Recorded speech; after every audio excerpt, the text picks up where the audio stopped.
জয় গুরুমা। নমস্কার বন্ধুরা। রণে বনে জলে জঙ্গলে যখনই বিপদে পড়িবে আমাকে স্মরণ করিও, আমিই রক্ষা করিব। পরম পুরুষ ত্রিকালদর্শী বাবা লোকনাথ ব্রহ্মচারী এই অভয় বাণী আমাদের জীবনের প্রতিটি কঠিন মুহূর্তে শক্তি যোগায়। প্রতি বছরের মতো এবারেও চলে এসেছে বাবার মহাসমাধি বা তিরোধান দিবসের সেই পুণ্যতিথি। 2026 সালে 1433 বঙ্গাব্দের জ্যৈষ্ঠ মল মাসে কবে পড়েছে লোকনাথ বাবার এই বিশেষ পুজো? ঘরে বসে অত্যন্ত সহজ নিয়মে কিভাবে বাবার পুজো করবেন, তার প্রিয় ফুল ফল এবং ভোগ প্রসাদ কী কী, এই সমস্ত কিছু নিয়ে আজ আপনাদের সঙ্গে আলোচনা করতে চলেছি। তবে বন্ধুরা, ভিডিওটি স্কিপ না করে শুরু থেকে শেষ পর্যন্ত দেখার অনুরোধ রইল, কারণ পুরো ভিডিও না দেখলে আপনারা অনেক কিছু তথ্য মিস করে যাবেন। তো চলুন বন্ধুরা, আর দেরি না করে আজকের ভিডিওটি শুরু করা যাক।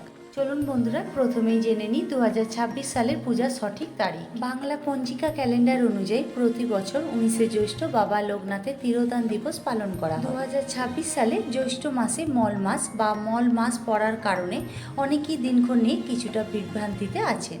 তবে মনে রাখবেন, বাবা তিরোধানের এই তারিখটি ইংরেজি 3রা জুন 2026 বুধবার সারা দেশ ও বিশ্ব জুড়ে অত্যন্ত শ্রদ্ধার সাথে পালিত হবে। এবার আসি পূজার শুভ সময় নিয়ে। লোকনাথ বাবার পূজার জন্য কোনো জটিল বা কঠিন লগ্নের প্রয়োজন হয় না। 19শে জ্যৈষ্ঠ সারাদিনে যে কোনো শুভ সময়ে আপনারা বাবার পূজা সম্পন্ন করতে পারেন। তবে শাস্ত্রীয় নিয়ম অনুযায়ী এবং আশ্রমের রীতি মেনে দিনের আলো থাকতে থাকতে, অর্থাৎ সকাল থেকে দুপুরের মধ্যে বাবার পূজা এবং ভোগ নিবেদন করা সবচেয়ে উত্তম বলে মনে করা হয়। এবার চলুন বন্ধুরা, পূজার জন্য প্রয়োজনীয় উপকরণগুলি কী কী তা জেনে নিই।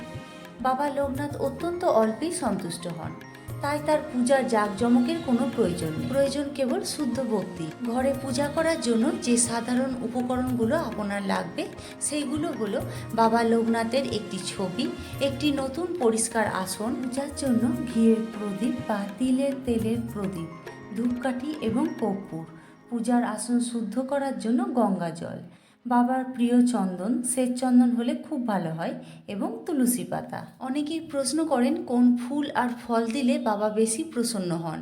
মনে রাখবেন, বাবা লোকনাথকে শিবের অবতার বলে মনে করা হয়, তাই মহাদেবের প্রিয় সব ফুলই বাবার অত্যন্ত প্রিয়। বাবার চরণে আপনারা নীল শালুক বা নীল শাপলা, সাদা ধুত্র ফুল, আকন্দ ফুল, বেলপাতা এবং গাঁদা ফুল অর্পণ করতে পারেন। বিশেষ করে চন্দনে ভেজানো বেলপাতা বাবার মাথায় বা চরণে দিলে তিনি অত্যন্ত প্রীত হন। আর জ্যৈষ্ঠ মাস মানেই ফলের মাস। এই সময়ে বাজারে পাওয়া যায় যে কোনো মরশুমি ফল, যেমন পাকা আম, জাম, কাঁঠাল, লিচু, কলা এবং শশা দিয়ে বাবাকে ফলের থালা সাজিয়ে দিতে পারেন। এবার আসি সবচেয়ে গুরুত্বপূর্ণ বিষয়ে, বাবার প্রিয় ভোগ প্রসাদ কী। বাবা লোকনাথ নিজে অত্যন্ত সাধারণ জীবনযাপন করতেন, তাই রাজকীয় পোলাও পনির নয়, তার পছন্দও ছিল অত্যন্ত সাধারণ। সকালে বাবার পুজোয় আপনারা মিচড়ি, মাখন, ছানা এবং তাল মিচড়ি ভোগ হিসেবে দিতে পারেন। এটি বাবার বাল্যকালের অত্যন্ত প্রিয় খাবার। দুপুরে বা মূল পূজার সময় বাবার সবচেয়ে প্রিয় ভোগ হলো সাপটা অন্ন বা সবজি সেদ্ধ ভাত। কোনো রকম মশলা ছাড়া আতপ চালের ভাত, সাথে আলু, পটল, মিষ্টি কুমড়ো ও অন্যান্য সবজি একসাথে সেদ্ধ করে উপর থেকে একটু গাওয়া ঘি আর সামান্য নুন ছড়িয়ে বাবাকে নিবেদন করুন। এছাড়া আপনারা চাইলে চাল ডালের সাধারণ খিচুড়ি এবং লাবড়াও ভোগ হিসেবে দিতে পারেন। পূজা শেষে পরিবারের সবাই মিলে বাবার পাঁচালি পাঠ করবেন এবং আরতি করবেন।